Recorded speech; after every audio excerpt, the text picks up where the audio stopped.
What up, world? What up, world? What up, world? What up, world? It's your main man, IND, that Double Dose, coming at you with another episode of Double Dose of Reality Sports, man. And we coming at y'all with another episode where FSU has taken another damn L, unexpected, in the freaking conference. But I got my man D. I'm cutting up with Elroy and D, man. You got more shit to talk about than me in this little moment. What's going on, brother? What's happening with you, man? What to do, world, man. Like you say, D from Elroy and D cutting up, man. But my boy, I'ma just start it off like this. And so the world will know where I'm coming from. Right now, you see me with my Coast gang on, but we coming from the land of Auburn. Yes, sir. Now, my biggest thing is talk to me. I brought up something with you off camera when I told you that it's a couple of rumblings going on. A couple of rumblings on is what I'm hearing that allegedly the SEC never wanted Hugh Freeze back in the SEC. Okay. So it was supposed to be a big issue that they still had, big gripes and reference to him on what happened. And they supposedly warned Auburn about actually hiring him. And now it seems like all of that warning may be coming back to roost in these calls.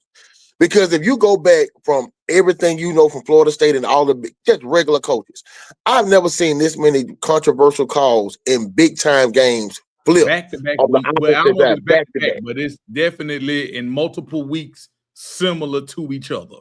You know what I mean? And we talking about blatant calls, stuff that it took 15 minutes to make that call. You know what I mean? You didn't call the targeting call when he jumped on his head. You gave me a false pass interference call at the end. And it was too hard for me to deal with the fact you telling me that we could have went into the game 17-0 at halftime, or 10-3. Those are two different conversations in those locker rooms. And Georgia went in with my whole thing is this. When you look at the way that string of events went, those officials completely lost control of that game. Now, well, you know what? Maybe they didn't lose control of the game. Maybe it was all within what the hell they planned on doing. But that's what it seems like to me. Then you look at it and you say, okay, like they said, I think from that moment, from the 2-minute mark, when the whole controversy with the touchdown or not, to halftime, that was an additional 30 minutes in 32 minutes. Real time. Like, that is absolutely in freaking insane. Bro, we talking about from that fumble. Think about this. From the start of that fumble, bro, I think Georgia had only ran 13 plays or 14 plays total in 2 quarters. And you telling me that the referees picked them up from the 1-yard line and walked them all the way down 99 yards. All the way down there to get that field goal. And when you get that field goal going to half, you instantly believe that you got faith now. You like, we've been dominated the whole first half. We're only down 7. And it's crazy because it didn't stop there. Like the call, it just kept going. And it's like when you looked at that game, you look at it and you say to yourself, okay, I know somebody can say, oh man, Auburn, y'all get all the calls down there at Jordan Hare. The Bama fans, they quick to be like, man, Auburn, man, big ass stadium, we don't care. They've been getting bad calls. But if you actually sat and watched that game, knowing what happened in Oklahoma and watch that game, there's no way you can sit there and look at that and be like, man, something about this don't feel right, man. Bro, I felt it from that time. I said to myself when I was sitting there, and I was actually at the concert while this is going on. So I'm trying to keep up with this in my pocket. You know what I mean? Man, you didn't see it real time. Let me tell you something. I was sitting at the crib watching it real time. And I'm like, I got the 4 screens up because I got YouTube TV. So I got all 4 screens up. And I'm looking. I'm like, damn, this game still ain't that goddamn halftime. So I go ahead and I click into the box and I'm looking and I'm seeing everything that's going on. I'm like, wow, like, okay, like. And so I go back and look. So after then, I get back that next morning, I go back and watch everything in real time. And that's how Setback can tell. I'm like, from the penalty with the pass interference, you give us another. You don't give us the other penalty in reference to when he jumped on his head, and you penalized us. Oh, we had over 100 yards of penalties in that game, and you were and at was home. still in the game. And I went home. You was at home, and you were at home in the midst of all of this. You were at home. And and I would say big up to Auburn for the light show on the field. I did took a dip with the Cam retirement jersey thing. I will say that was a big moment. I did go back and watch that because I had a choice between one or the other, so I decided to go see that because I've seen so much of Auburn. But man, I'm just looking at it right now. Like, we're looking at another 6-6 season. So the rest of our SEC games, we got Kentucky, Vandy, okay, Bama. Let me see, Kentucky, Vandy, Bama, Arkansas, and Mercer. Those are our last games. I see 2 wins. I see Kentucky because they can't score. Their defense go out 2 minute game, but they can't score. They don't have any like playmakers on the outside. So nobody got to be scared of outside. So long as you can stop the run, you keep it close. Arkansas with a missing coach that just can go any way. Emotion can take it anyway. But the Vanderbilt game and this game this week with Missouri and the Iron Bowl, man, I see 3 losses, bro. I see 6 and 6. And you know what's the crazy part about it? You remember after everything that happened in the Oklahoma game, we got the apology. Have you seen an apology about anything? Well, let me rephrase it. It wasn't an apology. It was a statement. An explanation of what happened. An explanation of what happened, that we made the wrong call. I'm talking about today. It's what we on? We on Monday. It's 6:15 on Monday, October the 13th. Have you seen the statement? I ain't no statement, because the other statement came out like on the Monday after. I'm not mistaken. It came out on the Monday. It came out on the Monday. Early. I don't believe it'll be a statement on this one because I think if they make too many statements, it's gonna start to look blatant, as if they're watching it and they're feeling the need to have to say something. Because if you keep saying something like that, that's gonna really make me think something. Because you now looking to say it's something I feel like I need to address. And hold up. So how your man's Kirby Smart? Let's bring Kirby Smart to the front. Let's give a standing ovation for Kirby Smart. Let's clap it out for Kirby. Let's clap it out for Kirby. Hey, no. You call timeout. No, I'm clapping, D. I'm clapping. I'm clapping. No. I'm clapping. All I'm saying is this man needs to go ahead and get him a job in Hollywood, because that was one hell of an acting job.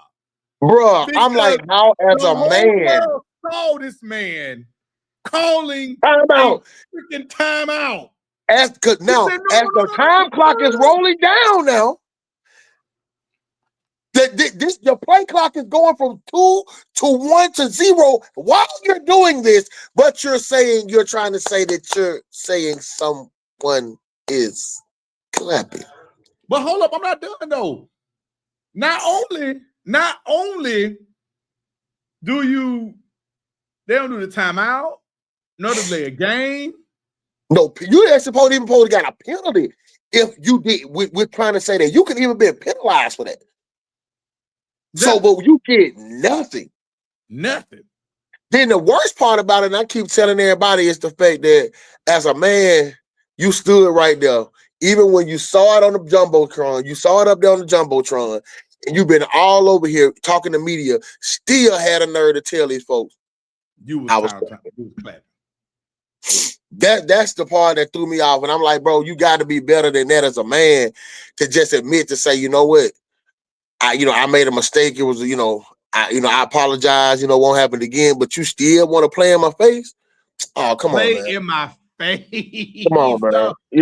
Come on. It was literally on the field, basically crying, no. Oh, no, I was clapping. I'm like, bro, your hand is curved. I told folks like this. This is a timeout.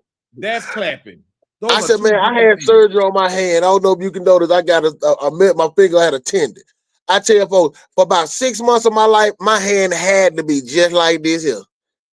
in a cast, like, so I literally could not move my hand like this. So I know what that means when you got your hand like this. But my boy, Or when you doing this. But clapping is, the definition of clapping is putting your two palms together to strike to make noise. And that's exactly what the hell he was doing. So we gonna see how this goes as the season continues. I just had to get your thoughts because I mean, again, sitting back, especially knowing you was at the concert, sitting back watching it live as it was going on, as a non-Auburn fan, I'm saying, and it's not even me. The national media, one of the main SEC talking heads, Josh Pate, he ripped them. Like Josh Pate was even like, this is absolutely ridiculous. Josh Pate said he got texts from buddies on both sides, from Georgia and the Auburn side, both like, yo, this is wild. Pretty much in a nutshell, like, this is wild, and it's crazy how this whole thing unfolded. So yeah, man, it had a whole bunch of layers to it that just didn't make a whole bunch of sense. And like you said, it's going to continue to play itself out. And I'll stay right here and say, I think it's going to be more calls. I can only imagine what the Iron Bowl can look like if it's looking like y'all at home. Yeah, we at the house this time. So this how simple. We're gonna pause that one. At some point, you know how all this goes. There has to be a we messed up. This is our way. Call. Like, so I'm just saying, Alabama fans, as of today, October the 13th, put yourself on watch. Get ready. Hey, I don't want to hear it. When it happens, I'm not saying it's gonna happen in the Iron Bowl. All I'm telling you is it's gonna be an apology call somewhere. You better not leave it up to the refs and let it come down somewhere. Okay, so as we pivot, man, was this Black Monday, Bloody Monday, or whatever you want to call it? How many people did we see get fired? Like in mid-October, I don't think I've ever seen this many coaches get told, get up out of here, man. But this goes back to what I was telling everybody is this. We already know that the most expendable person on the field will always be a coach before a player.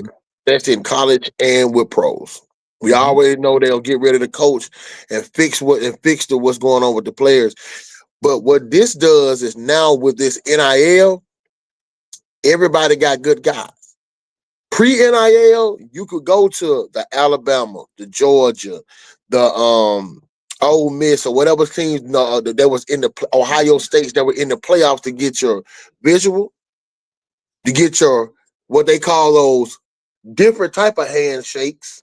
You know what I mean? Right. A championship, and to go to the league. That's what you would go for today, to go all those in certain steps. Now you don't have to worry about the handshake. You don't really ain't got to worry about the league if you don't want to, depending on your want to play football. Because if you sit back in 3 to 4 years, you can make $10-15 million and sit back and go back home to mama and sit at the crib. Because if you was a 5-star, you get 2 to 5 million. If you and look, and you can bounce whenever you want to. So you can eat at Auburn, bounce, go to UCLA, bounce, go to Just like your boy, who that boy? TJ Finley, LSU, Auburn, Texas State. He went to 7 schools. What had 8 years of eligibility? What's the other boy that played all them years that kept getting hurt? I can't think his name. Quarterback. I got one right now that's fresh in my mind because he started Saturday. Pavia. Oh, I got one. He under the radar because he ain't been good. But Jeff Sims, go look up Jeff Sims. He was supposed to come to Florida State.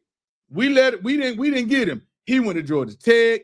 He went to, now he's at Arizona State. I think he was at Nebraska. Man, Jeff Sims done been at like 5-6 different spots. You know what I'm saying? Robert Ashford, Oregon, he in weight now. South Carolina, and starting at weight. Oregon, Auburn, South Carolina, and weight. Yeah.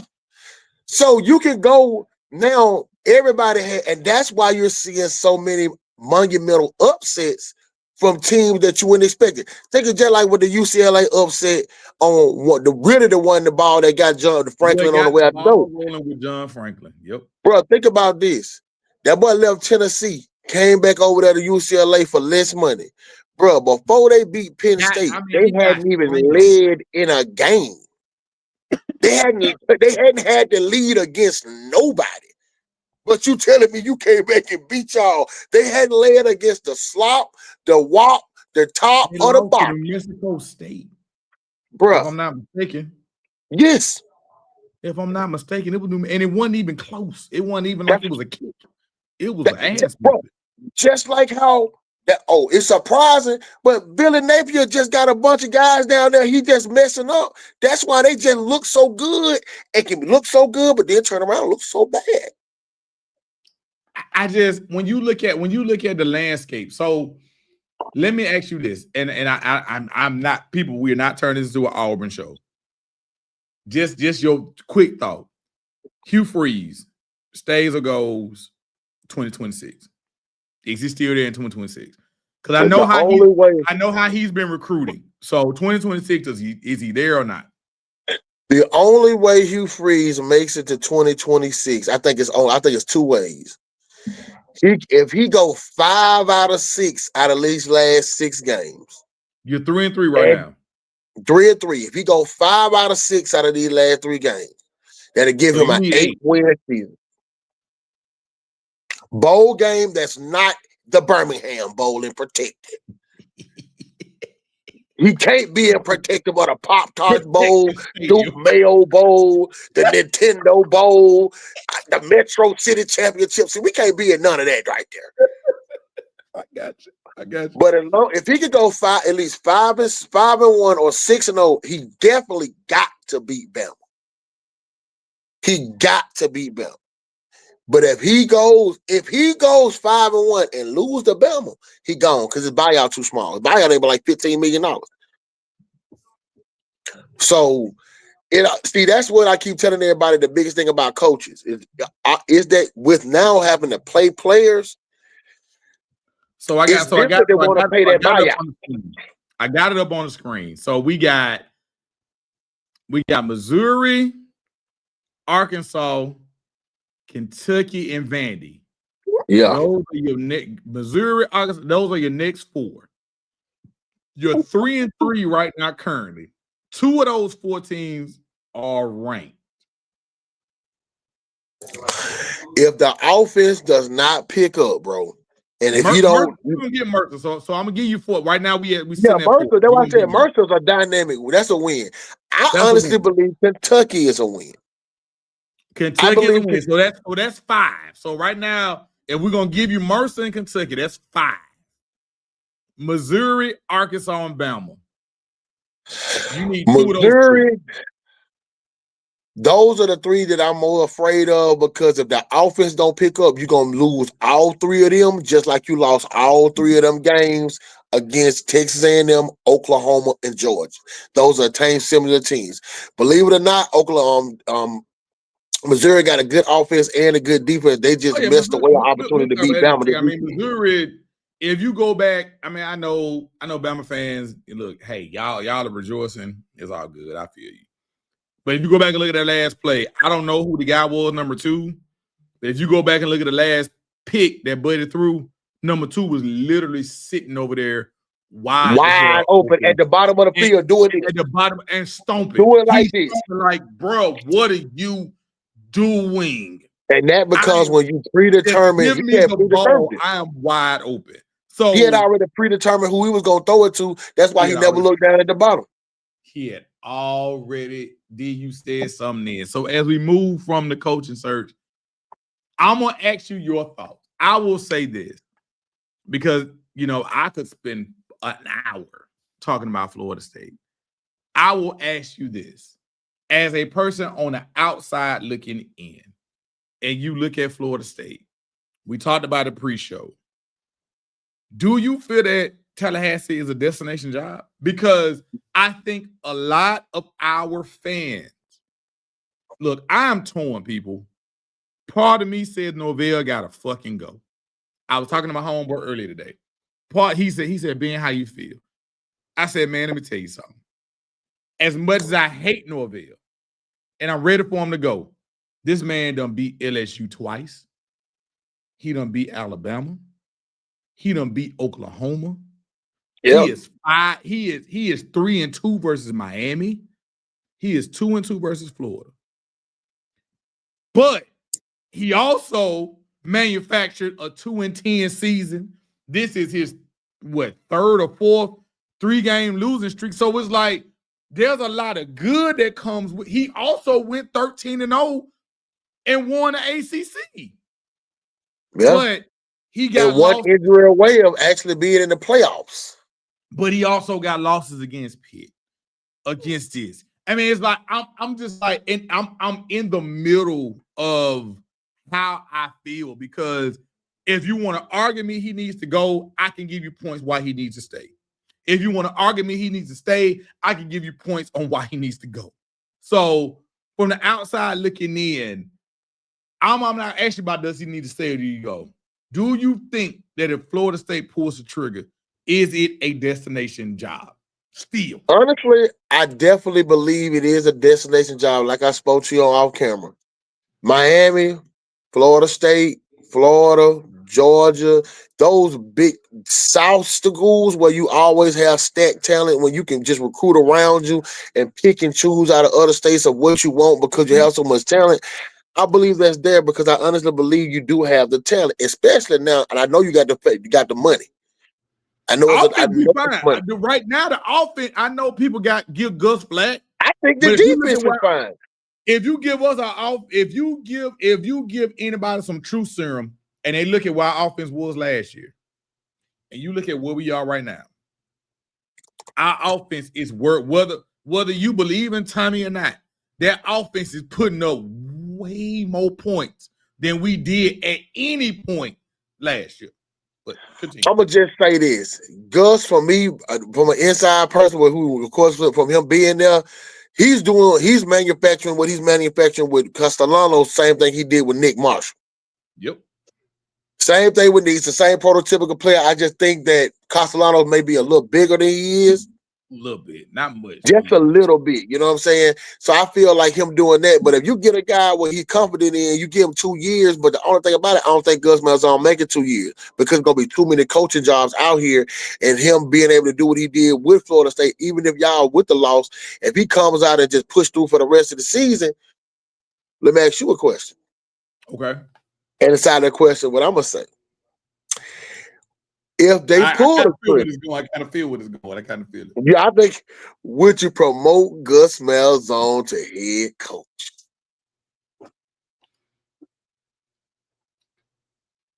If you rip the Band-Aid off right now, you rip it off. You say, fuck it, Mike, get out of here. Because we got 6 games left. Right. So Mike was 3-3. Mm-hmm. Let me follow where I'm going. Mike was 3-3 through 6 games after coming out 2-10. Right. If you rip the Band-Aid off right now and you say, Gus and Tony White, Gus, we're going to promote you to head coach. You're already the OC. We're going to promote you to head coach. Tony White, you're going to keep running the defense. If you promote either one of them to the interim spot, and you say, look, this is a 6-game trial. What y'all do in these last 6 games, if we are whatever makes the administration feel happy, if you cool with that after the 6 games, then yes, I'm okay with it. Because what we talked about at the top, there's a lot of jobs that's gonna come open. Yeah. And I personally don't feel like Florida State is at the top of people's list.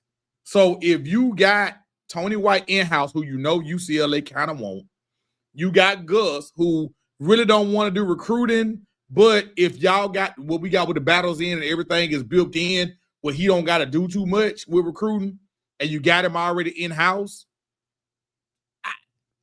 See, one thing I know about Gus can get you there with a little bit. Yeah, think about it. Gus can get you there. Think about this, bro. Gus can get you to the championship with one player. Because you go back and look at that, that's why I give Cam Newton so much praise, and I do, like I said, in reference to what he did at Auburn. But if you go back and look, when that many draft picks off that Auburn team that went 14-0. Now on the offensive side, defensive side, Not on yeah, the offensive side, I don't think you got a couple men on the defensive side with Nick Fairley and what I'm saying, them cats like that. But on that offensive side, it was him and the guys. It was Cam and the Pips. You know what I mean? I'm in it with you. If somebody gave me a trivia question and told me to tell you who was Cam's number one receiver on that Auburn team that year, I couldn't tell you. Because it wasn't one. It really wasn't. It was the open guy. It was if you tell me one, I would have said Lux and Kirk. And and that's what I was about to say. And that's only because of the Bama game. That's it. That's it. I know that it probably was somebody with better numbers. Because I could have said Emory Blake.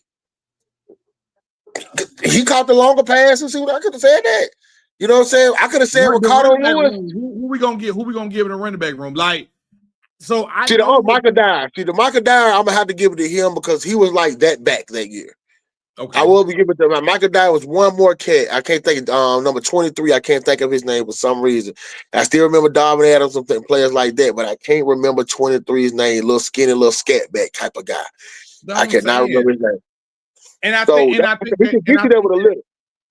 I think that a lot of Florida State fans, we are still caught in, which I don't know why, but we're still caught in that moment of Bobby and what Jimbo was able to do.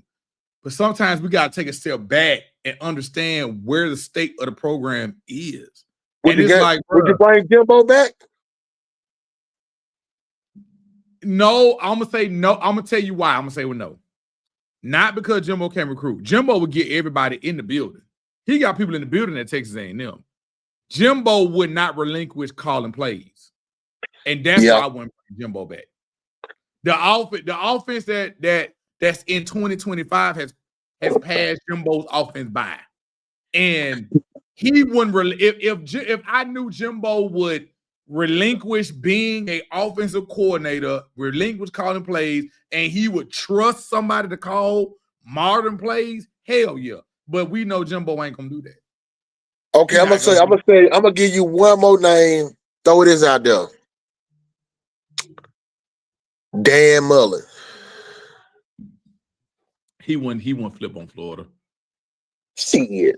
Man, I had Travis Williams that played for Auburn, coached at Auburn. Took his ass to Bama.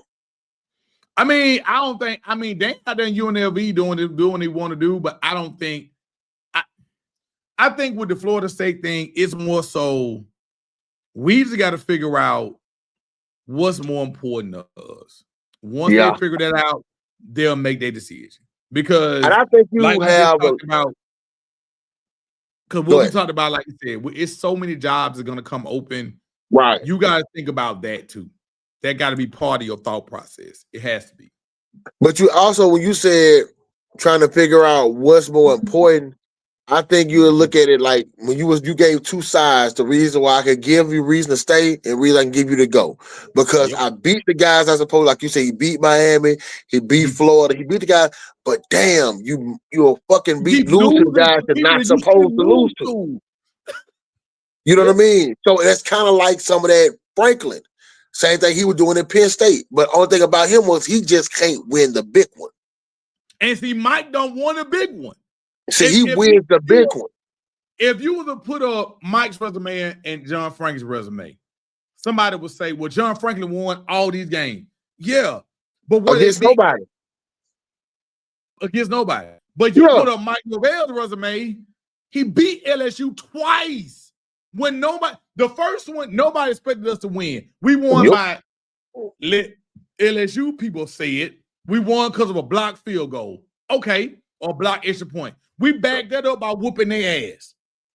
We beat Alabama like a drum this year. Double digits. Game wasn't even close.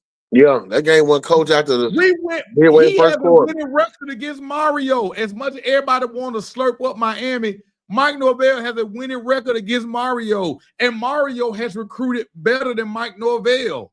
So it's like, I understand getting rid of him. I get it. But I also look at it like, man, this dude has done more with less. Yeah, see, and my thing is that with the way the college football landscape is going to flip, because you're going to have so much college turnover with the coaches this season, Yeah.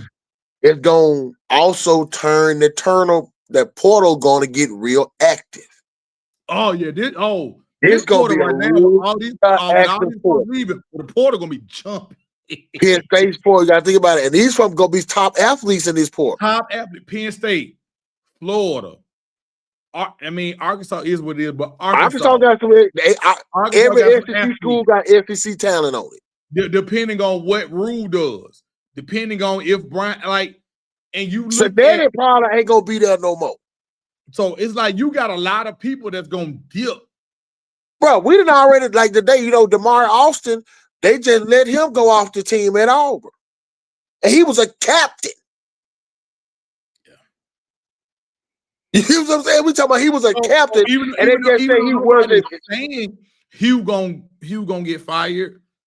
But look at that wide receiver room y'all got. Y'all got arguably the best wide receiver room in the SEC. Now, I'm gonna tell you, I got the best one in the SEC because I'm gonna tell you, the only one I think that's better than me in the country is out in Ohio State. So because I'm gonna say this to Bama fans real quick, and I'm probably finna turn the narrative real close. Bama fans, Ryan Williams is overrated. You don't get a win when your best supposed receiver does not get a fucking catch. Where would they be? Where would they be if Jermaine Bernard had a deal? That's my point. You were so busy telling me about Ryan Williams. Where would they be if Isaiah Horton hadn't a? We gonna leave that. But you telling me he's the best receiver in all this? Well, he didn't have a catch, family. He didn't have a catch to get Vanderbilt. They've won all of their games since Florida State. So I'm gonna say this, y'all. Look, that's my man D. Y'all know how we do. He's definitely gonna be back. We got everything together. He's definitely gonna be back. Listen, man. Live, laugh, and love, man. Live your life to the fullest. Love on the people that love you back, and find you something to laugh at each and every day. And D, tell the people how they can reach you, how they can follow the show. Well, yo, man, like you said, man, of course, piggybacking off of that, man, D from Elroy and D Cutting Up, man, you can find us on Facebook, Instagram, TikTok, YouTube, but of course, we drop episodes every week on YouTube, so you definitely check us out on YouTube, Elroy and D Cutting Up, man. Come holler at your boys. Cut up with us. Hey, man, we want to thank y'all for tuning in to the episode, man. Hey, this is going to be the first of many, so just go ahead and sit back, buckle up. We halfway through the season. Everybody is either 3-3, 4-2, 5-1. We got a couple of 6-0s, but we're going to get to it, man. Hey, man, thank y'all for tuning in, man, and guess what?